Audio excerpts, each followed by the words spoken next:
subscribe. Please subscribe Amit Das channel and press the bell icon. 10-17 वर्ष से आवाज लगा रहे हैं कि जितने भी ये संत हैं पृथ्वी पे आज के दिन में ये सब भ्रमित है, ये मिसगाइड कर रहे हैं, पूरे मानव समाज का जीवन नाश कर रहे हैं। और जो दास कह रहा है कि तुम गलत जा रहे हो, विचार तो करना चाहिए या मेरे से पूछना चाहिए आप कैसे गलत कर रहे हो। मैं एक पॉइंट पर 6 प्रमाण देता दास, ये ISI मार्ग के मैप दिखाता हूं जो आपको भी मान्य है कि ये सचमुच ये सही है। ये श्रद्धालु इतने अंधविश्वासी हो गए, उनके ऊपर विश्वास कर लिया कि नहीं हमारे गुरुजी ने जो बता दिया सच है। ईबदास चाहता कि तुम स्वयं देखो, वो नहीं मानेंगे, वो तो इज्जत और बेइज्जती पड़े रहेंगे। संत को आवा है, लेकिन वो भी नालायक व्यक्ति होता है जो अपना जीवन नाश करे और गिल साथ में अनुयायियों को डुबोए। ये दास आज इस अतिथि में होता, मुझे पता लगता कि मेरा ज्ञान गलत है, प्रमाण दे दे कोई, मैं मान लूंगा और सबको कह दूंगा सार्वजनिक तरीके से कि वो ज्ञान सही है भाई मेरे पास क्या।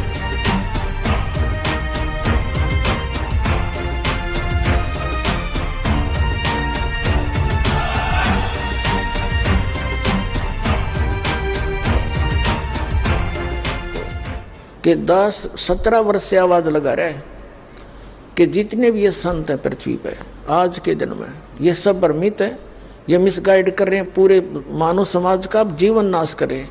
इनके पास कोई आधार नहीं है ज्ञान का, हुआबाई बक रहे हैं, अपने अपने तुक्के लगा रहे हैं, अपनी अपनी साधना बता रहे हैं जिनका कोई आधार नहीं, कोई सदग्रंथ आधार नहीं है। और ये श्रद्धालु इतने अंधविश्वासी हो गए, उनके ऊपर विश्वास कर लिया कि नहीं हमारे गुरुजी ने जो बता दिया सच है। और जो दास कह रहा है कि तुम गलत जा रहे हो, विचार तो करना चाहिए या मेरे से पूछना चाहिए आप कैसे गलत कह रहे हो, हमें प्रमाण तो दो। और मैं एक पॉइंट पर 6 प्रमाण देता दास, ये ISI मार्ग के मैप दिखाता हूं जो आपको भी मान्य है कि सचमुच ये सही है। और वो आप देख नहीं पाए उनको, आपके गुरुओं को उसका पता नहीं। तो ईबदास चाहता कि तुम स्वयं देखो, वो नहीं मानेंगे, वो तो इज्जत और बेइज्जती पड़े रहेंगे। संत को आवा है, लेकिन वो भी नालायक व्यक्ति होता है जो अपना जीवन नाश करे और गिल साथ में अनुयायियों को डुबोए। वो संत नहीं होता, वो तो राक्षस है। देखो ये दास आज इस अतिथि में होता, मुझे पता लगता कि मेरा ज्ञान गलत है, प्रमाण दे दे कोई, मैं मान लूंगा और सबको कह दूंगा सार्वजनिक तरीके से कि वो ज्ञान सही है भाई मेरे पास ज्ञान नहीं था। उद्देश्य प्रत्येक संत का यही है, वो इस उद्देश्य को लेकर चल रहे हैं, मैं सभी को भगवान का ज्ञान देने का कल्याण करवाऊं। और कल्याण का उनके पास साधन है नहीं तो खाक कल्याण कराएंगे, वो तो अपना विनाश कर रहे हैं। तो उनको तुरंत सोचना चाहिए। और दास सबसे पहला व्यक्ति होता है ये कहने वाला सचमुच भाई कति 100 के 100 गलत हम, और तुम भी वहां चलो और मैं भी जा रहा हूं। तो मेरा भार उतर जाता आपको स्पष्ट कह देने से, और अपना भी जीवन रक्षा होती और तुम्हारी भी समझ में आ जाती है। जब दास से कह देगा कि नहीं ठीक नहीं हमारा मार्ग, इसमें केसर में जो सामने प्रमाण है।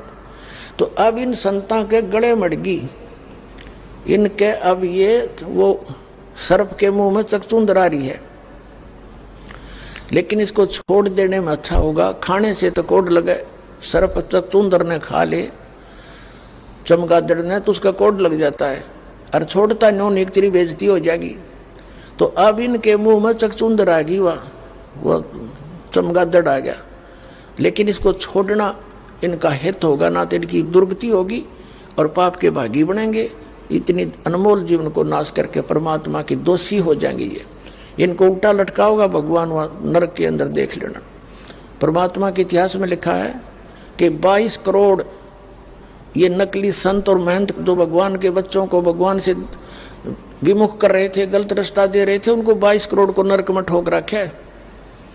कबीर सागर में लिखा है। और कबीर सागर में कबीर साहब कहते हैं, धर्मदास मैं एक बार उनके पास से गया था, वह सारे रो रहे थे, वह नकली संत और महंत, और हाहाकार मची हुई थी, हमें बचा लो भगवान, हमें बचा लो भगवान, हमसे गलती बन गई। कोई तो कह रहा था जी हमने, क्योंकि परमात्मा प्रत्येक युग में आते हैं और सबसे टकराते हैं वो नकली संतों से कि तुम मत बर्बाद करो अपना जीवन, अरे मेरे बच्चों को मत मिसगाइड करो। लेकिन उस समय ये कतई नहीं मानते, क्योंकि इनकी प्रभुता घनी हो जाती है। और यह प्रभुता परमात्मा के मार्ग में सबसे बड़ी डेंजरस है। परमात्मा कहते हैं प्रभुता को सब जग बजे, प्रभु को बजे ना कोई, हमने प्रभु को बजना चाहिए, प्रभुता नहीं चाहिए इस गंदे लोग की। क्या प्रभुता? यहाँ तो उसकी बढ़िया फोटो लग रही है, दुनिया पूजा रोड गधा बना फिरन लग रहा है संत। बता क्या प्रभुता हो इसकी? तो पुण्यात्माओं बहुत सावधानी करनी पड़ेगी। ये संतता मानना कोई ना, पर जनता ने जागना पड़ेगा। और जो मानेंगे वो धन भाग उनके, वो तो महापुरुष है। फिर सचमुच जानबूझ साची तजय और करे झूठते ने, और ताकि संगत है प्रभु सोपन में ना दे। जानबूझ कर फिर सच्चाई को नहीं ग्रहण करते, उनके लिए कहते हैं उसके दर्शन दस सपने भी ना होने चाहिए ऐसे व्यक्ति के। बगैर ज्ञान के इंसान कुछ भी गलती कर सकता है, और ज्ञान होने के बाद फिर करे वो तो फिर दुष्ट इंसान है। ये दास कोई आधार बनाकर कह रहा है, वो निराधार बातें कह रहे संत जन। आधार कौन कौन किस किस को माना है इस दास ने? पवित्र चारों वेद, ऋग्वेद, यजुर्वेद, सामवेद, अथर्ववेद, पवित्र श्रीमद् भगवत गीता, ये 2 सदग्रंथ हैं। ये हैं भक्ति मार्ग के, और 18 पुराण भी सहयोगी हैं केवल इस ज्ञान को समझने के। तीसरा तो 18 पुराण हो गए। चौथा दास ने आधार बनाया है सच्चिदानंद घनब्रह्म की वाणी, कबीर वाणी।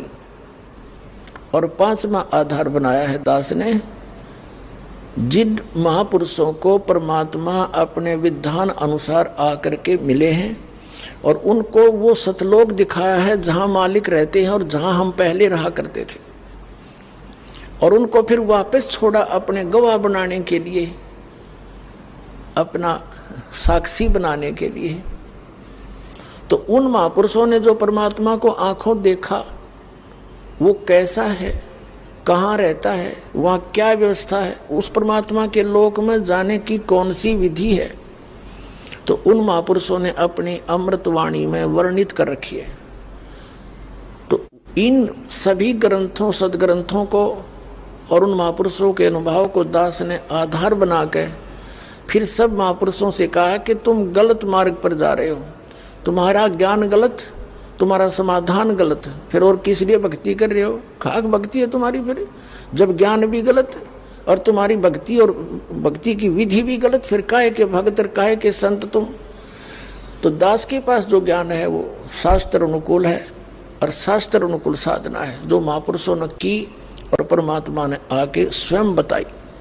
तो फिर कौन सी कसर रहेगी? अब आप जी को कुछ महापुरुषों का वर्णन करते हैं जिनको परमात्मा मिले। आदरणीय धर्मदास साहिब जी को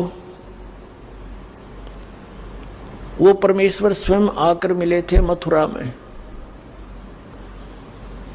आदरणीय धर्मदास साहिब जी गांव बांधोगढ़ के एक बहुत बड़े सेठ थे, धनी थे, लाला जी थे, वैश्य कुल में जन्म था उनका। इतना धन बताते हैं उनके पास, उनके दादा पिताजी के पास और स्वयं भी, कि इतने धनी थे वो। उस नगरी के राजा पर कोई प्राकृतिक आपदा आ जाती थी, कभी सूखा गिर जाता था या फ्लड आ जाती थी, तो धर्मदास के पिता से वो ऐड मांगता था, धन वित्तीय सहायता लेता था। इतना धनी थे वे। राजा का टैक्स तो वो देते ही देते थे, उसके अतिरिक्त भी कुछ ऐड मांगते थे तो वो फ्री दे दिया करते राजा को। ऐसी आपदाओं में कहने का भाव ये नहीं है। देखो पुण्यात्माओं, परमात्मा कबीर जी आए थे, वो एक दानक की जुलाहे की लीला करा करते थे, कपड़ा बुनते थे। अब कपड़ा बुनने में कितना समय लग गया, वह बुनाई मिला करती, एक नाप, 1 पैसा 2 पैसे हफ्ते 10 दिन में। और कितने गरीबी में एक झोंपड़ी में रहा करते, सारी सृष्टि के रचनहार, सारी सृष्टि के पालनहार, केवल हमें ये दिखाने के लिए कि केवल जाति विशेष या धनी विशेष व्यक्ति ही पार नहीं होगा। जिसके पास सही भक्ति होगी, सत साधना होगी, वो अमीर हो चाहे गरीब, दोनों पार हो जाएंगे।